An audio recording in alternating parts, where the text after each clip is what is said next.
For my presentation for our Unit 2 project, I did Maslow's hierarchy of needs in the modern classroom, and I chose this topic because I can kind of use Maslow's hierarchy as motivation in the classroom, but I also kind of wanted to like switch it up a little bit, so I did the hierarchy in the modern classroom. So how can teachers use this idea and use this theory to motivate our students currently in our classrooms today? And so that's what I'm going to be talking about.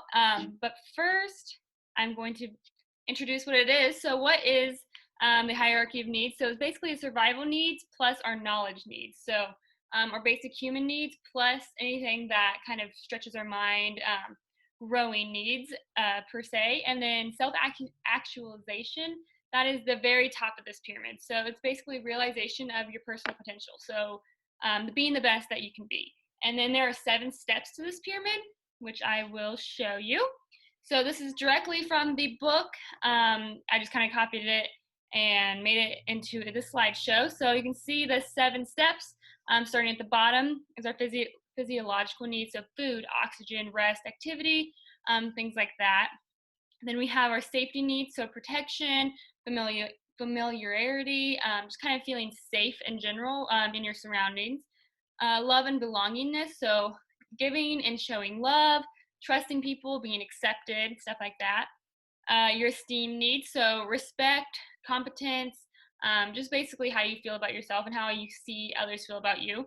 And then you have your cognitive needs, which is your knowledge, your understanding, your exploration, so your mind basically. Your aesthetic needs, so beauty, that does not necessarily mean physical, it can kind of mean of the art, the natures, things that you just find beautiful and that you find satisfying for yourself. And then the very top, as I had already said, is self-actualization. So your fullest potential, being the best that you can be. So before we get going into this, it's important to know that these bottom four are deficiency needs. So they must be satisfied first before we can move on to the top 3 tiers. So these need to be addressed before anything else at the top can be addressed. But then also, I just wanted to say that these top 3 are our being needs, so they're higher level, and as I said, they're growth needs. So how do we grow as a human? How do we get better and basically reach our full potential? So it is an important side note that there's a lot of criticism within Maslow's hierarchy of needs. So this is directly a quote that I wanted to read off. It says, Maslow noted that the order of needs might be flexible based on external circumstances or individual differences. For example, he notes that some individuals, the need for self-esteem is more important than the need for love. And for others, the need for creative fulfillment may supersede even the most basic needs. So while this is a great theory, it is, again, a theory. So it's not a perfect fact. It is just basic thinking, and while it is decently true, it is important to remember that as teachers, if we are using what I'm presenting today, it can fluctuate just a little bit depending on self-needs. So this is how we are going to, as teachers, use this as motivation for our students. So how do we meet our physiological needs as teachers? So we have water bottles and water breaks. We allow students to have those water bottles. Of course, you can have a little bit of restriction, so make sure they close, or they can only be a certain size, things like that, or just in general, allowing students to get up, go get a drink, take a moment so they're not thirsty. I mean, even myself, I trip over my words, which I'm sure I am doing now because my throat gets dry. So you just need those breaks for those students. We can focus practices, which doesn't always include meditation, but I just use that as an example. So just taking a few moments out of the lesson, out of your day, to just think, have your students close their eyes, breathe. You can play some nice music in the background, just allow them to recenter themselves. Create a warm physical surrounding, so that kind of plays into safety just a little bit, but I also added it on here because if we don't feel like we are in an environment where our basic needs are being met, such as shelter, then that just physiological needs aren't being met. So in a way, this is shelter. This can mean dimming the lights and having just like lamps on, having carpets. I'm definitely going to be that teacher that has carpets everywhere, just so students feel kind of safe. I feel like carpets are just like safe. I don't know. So stuff like that. And then having food and snacks. Of course, students have lunch, but I remember I had a 6th grade teacher who had snack time at 9 a.m. and then at 2 p.m. So just allowing students to have snacks, bringing them, and then sometimes even providing them for those students who don't provide them, have a home that can provide. But just like also, of course, giving them food not in public. Don't just like be like, if you don't have food, here you go. Making sure to notice those students and just kind of slip it to them. And then overall, just having calm music. Of course, sometimes when you're teaching, you can't do that. But when you're working in groups or just doing small group meetings and you're switching in and out of groups, just having calm music for those students who are working on their own. So how do we meet our tier 2, which is our safety needs? So we have personal affirmations. So to feel safe in ourselves, we have to affirm ourselves that I am safe, I am calm, I am in a nice area. My teacher cares about me. They are not a threat to me. My students are not, or my peers are not a threat to me. Just allowing students to have a personal affirmation time and practicing that. There are many ways you can do that, but as a teacher, we need to be pushing that a little bit more, because I think a lot of students get overwhelmed and they don't know how to affirm themselves that they are safe and that they are okay.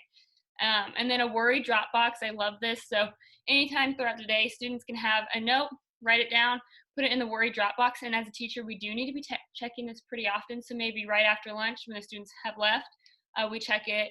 And then at the end of the day, we check it. They can add notes about anything they have worries about. They can add their name if they would like. It can be anonymous. Just in general, just so your students know that you care and that you can provide for them in that way.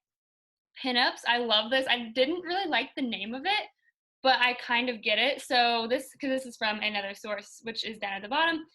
So pinup is compliments, basically. So students can see other people, see what they're doing, like it, and write it down, and they go and pin it up on a wall somewhere. So you can have like strings hanging across a wall with a bunch of cute little notes and pins, and students can write something about someone. They can leave their name. They don't have to, but at least someone who they're writing about, put their name, and then just close pin it up on the line, and then people can see just as they walk by the different compliments and like how it rotates throughout the day, throughout the week, however often you leave them up there. And then overall, creating common experiences so the students do feel like they are in a safe environment and they are around people who care about them and they share those common experiences. A big one for this is creating a classroom blog. A lot of people have Instagrams or Facebooks or Twitters for their classroom where they can post things. So not only parents can know, but students in general can just see what's going on. Maybe they missed a day at school. They can see what they did and just kind of create that sense of commonness and surrounding their safe environment, and they're all in this together. Your tier 3, how do we meet our love and belongingness? So I love having a classroom service project that kind of meets the belongingness kind of part. This is where you just pick something in your community and just serve. It can even be in the school, helping the lunch and just like cleaning up in the cafeteria afterwards, after each grade or after overall. Maybe we go around and we help the nurse and we just like kind of clean what they need help with, like wiping down handles and doors, just maybe like sweeping the hallway, like just with like a little broom, just anything that the school needs that is still a classroom service project, so you're still serving in some way. So that kind of creates a sense of belongingness. Partner work, this is a super easy one that anyone can do, so that just creates sense of belongingness because you're putting people together. And while this can be people can choose their groups, also I think it's very important that teachers kind of mandate partners every once in a while, at least. Like if your favorite color is blue, raise your hand. All right, partner up with someone whose favorite color is blue, and stuff like that. Just, it doesn't have to be a big deal, just making sure that people aren't always with the same people.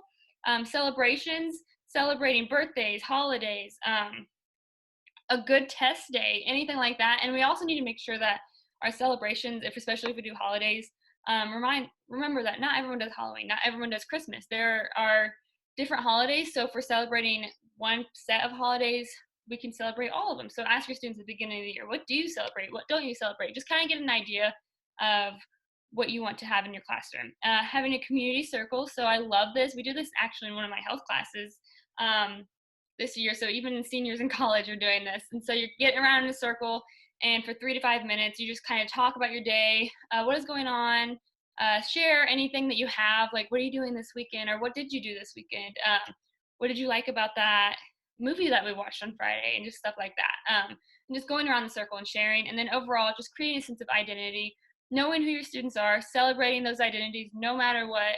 and just like knowing that the student's identity, no matter who they have decided to share any part of them with, is celebrated. So just knowing your students and celebrating for them for who they are. And then finally, for tier 4, we have esteem needs, so how to meet those needs. So then we have an expert day. I absolutely love this. So find students that know stuff about things that you might not know, or just assign them something. So a good example for this is having a student with a different religion or a different background, or maybe they're from a different country, asking them to share about that on, let's say it's Monday, say, hey, you're going to share about this on Friday. So then on Friday, they could have a whole slideshow of pictures, and or they bring in a treat from their favorite from a holiday that they celebrate, and just like stuff like that. Letting students know that they are valued and that they have the knowledge already, and it's exciting and it's okay to share that with our classroom. I'm having a career day, so students can either dress up as their career and share about that, or just bring people in that they know. This is really easy to do. I love this one. And then overall, display and celebrate skills. So we don't want to celebrate our students for good grades, because they are more than grades. So what can students do? Can they code really well? Let's celebrate that, and let's display that in the classroom in some way. Are they a really good dancer? Let's display that and celebrate that in the classroom somehow. And so just stuff like that, making sure that it's not just academic focus, but it's focused on what they are proud of what they do. And so overall, if we meet all of these needs, those are the bottom 4, which I had explained. They are the deficiency needs. And so those are the needs that we need to meet before moving on to our higher needs, which are our growing needs, which is how our students learn, they understand, they can be the best student that they can be. But we can't expect our students to be doing this if we are not even trying to actively provide for those bottom 4 needs. Again, remembering that sometimes it can be a little out of order, but overall, this is a generalization of the hierarchy, so we can just making sure that we are meeting these bottom 4 needs, so students can achieve, so they can understand, so they can get to that cognitive level, and they can get to the self-actualization level. And so if we are providing for these needs, we are motivating our students every day to be the best that they can be. And so while this is a little bit of a outdated theory that some people don't like to use, I actually kind of enjoyed it, because it is a little you can manipulate it a little bit to what your needs are as a teacher and what your students are. And so overall, those are my resources, and this is my Unit 2 project.